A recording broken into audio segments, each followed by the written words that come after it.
I'm your host, Nick Ginsberg, and you're listening to The Open Drive, a podcast focusing on authentic living and defining your own path against the odds.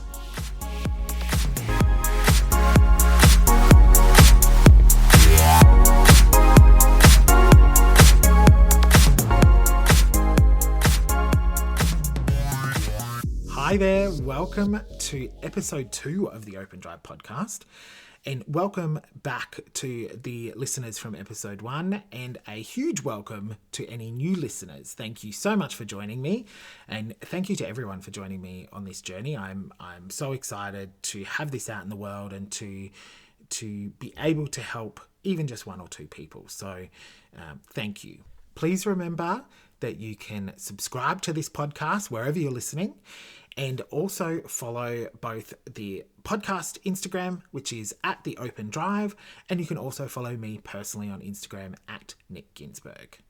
So now that we've ticked that off, just a friendly reminder that this podcast does cover some darker themes. So we are going to be talking about childhood trauma, mental illness, and addiction, and it is really solely for the purpose to help anyone that is going through something similar, and so that you can understand how I managed to get to a point in my life where I am incredibly happy with who I am and how I handle myself. And I really did that against the odds. So I want to be able to share that story with you. Today in episode 2, I want to talk about perception management. And if you listen to episode 1, I touched on it briefly, but I want to dive into it a bit deeper. Perception management is something that I used as a survival technique. So when it first started was around the time that I started dancing. So I started dancing at Happy Feet Performance Academy, which is a fantastic school, by the way, on the Gold Coast, when I was 7, and I finished there when I was 13. When I started, it was the first time that I had been heavily immersed in other people's lives. So I grew up with my mum, Louise, and myself. I went to school and kindergarten, but you never see people in family units at school, do you? It's really just other kids. When I hit dancing, people's parents were there, people's siblings were there. You got to see other people's family units.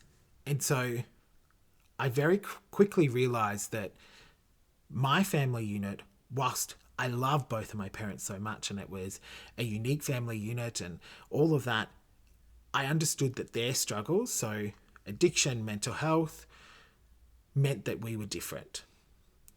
And not different in a good different. I realized that we were different, and then it must have been, and my memory is very hazy on this stuff. I've spoken to my psych. I think I blocked certain things out, but I remember vaguely sort of a pity party approach to me when I was really young, and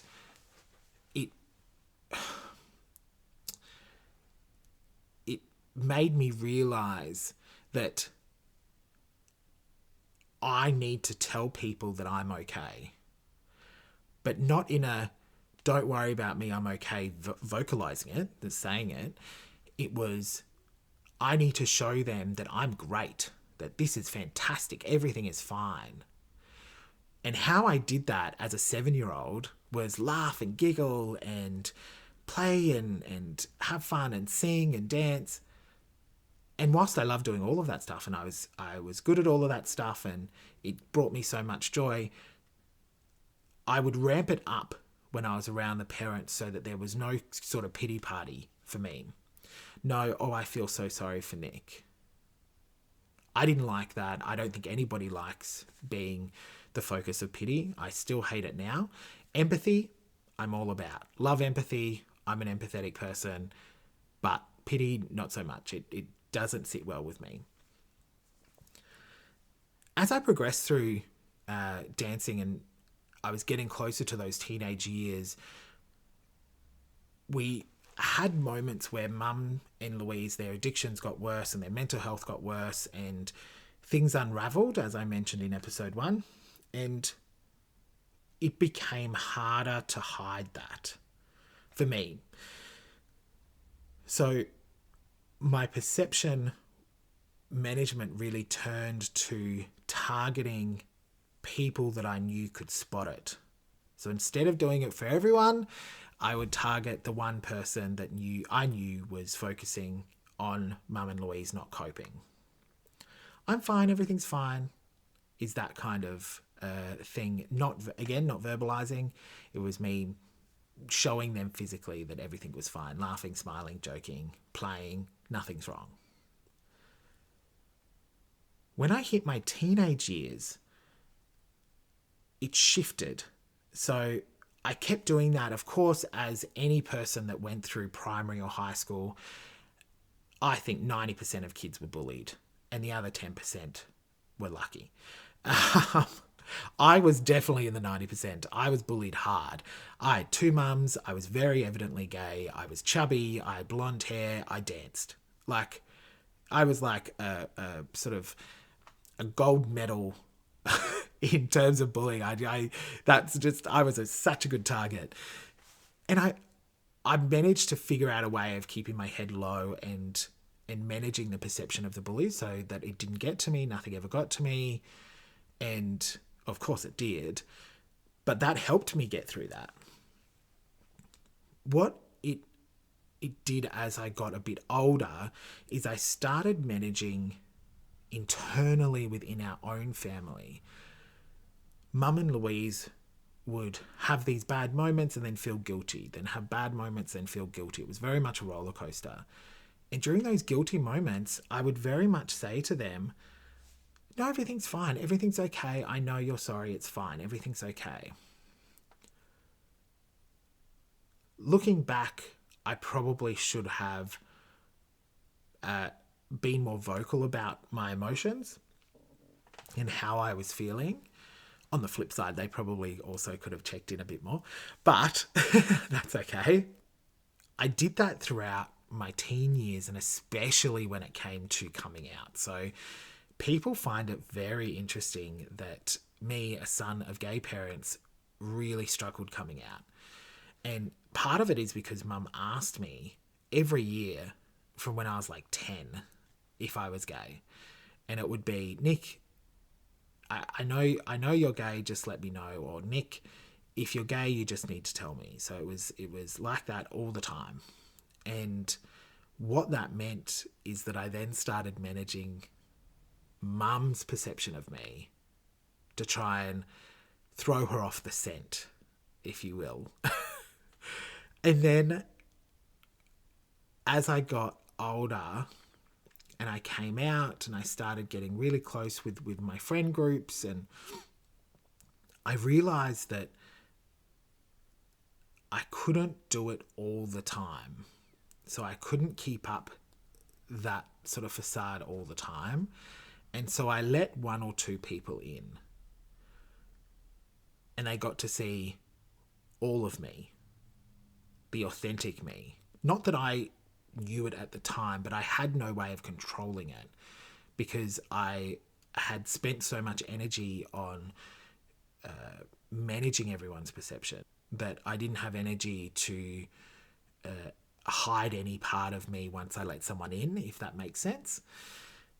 But what that did is it gave me the permission to start living a bit more authentically.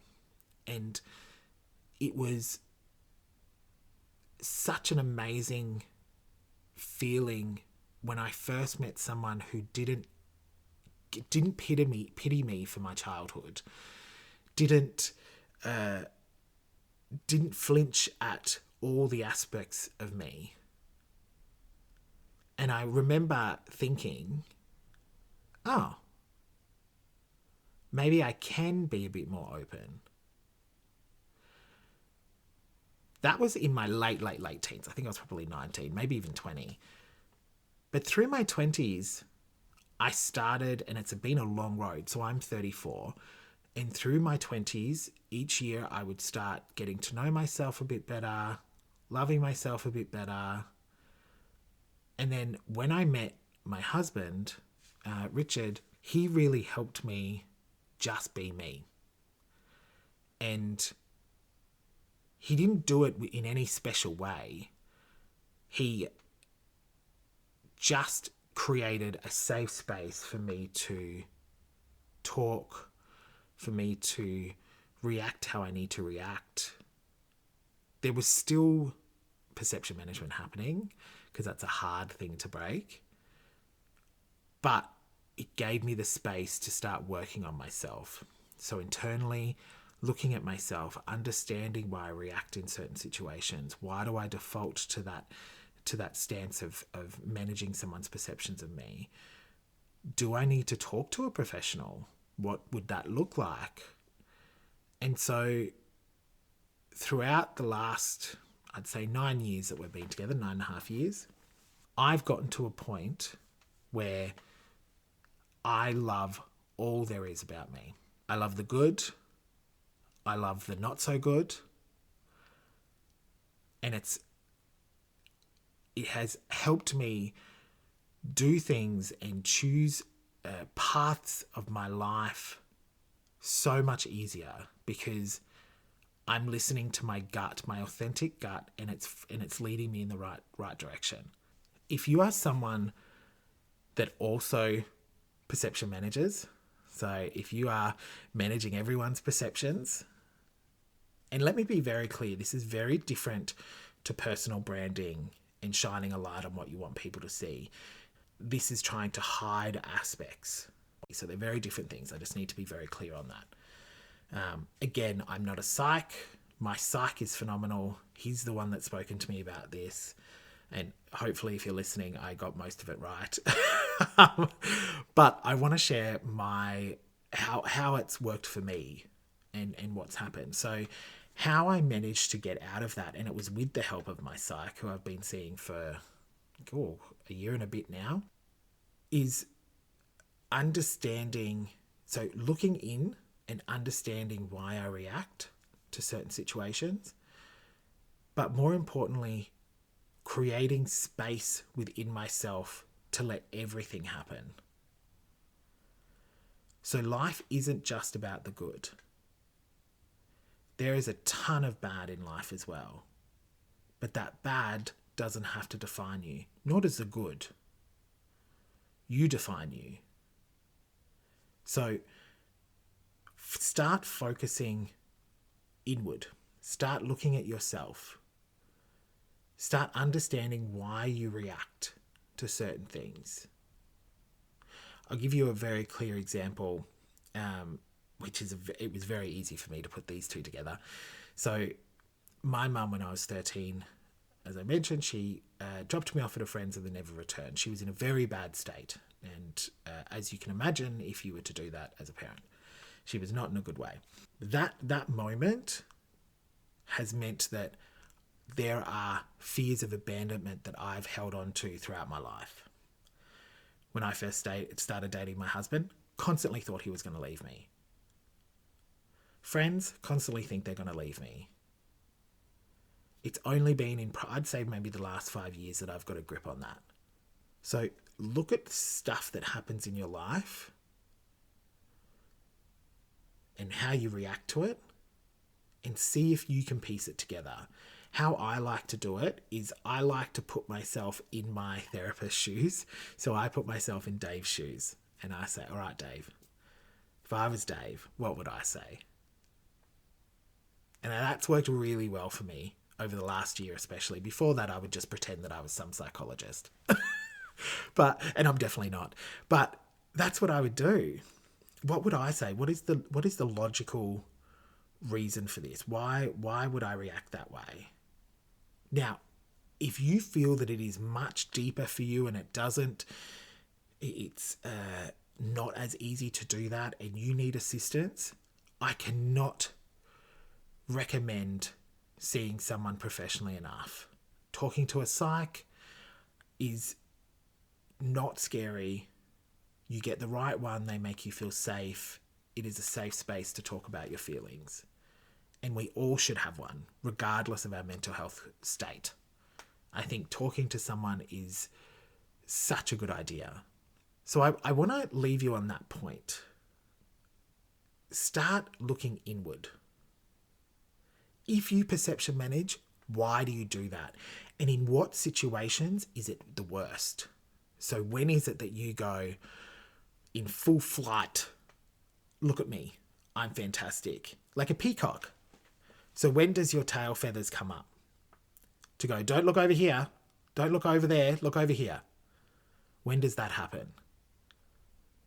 And then understand why you reacted that way, why you have that guttural response to those situations. That's what's worked for me. So I'll leave you with that.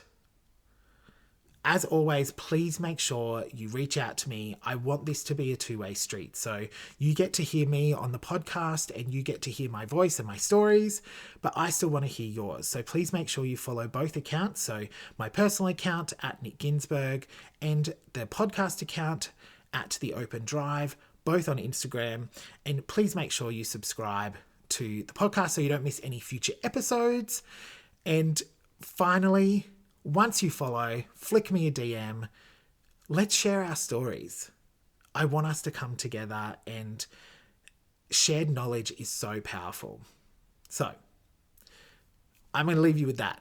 I hope you have a fantastic rest of your day or a fantastic night's sleep whenever you are listening to this.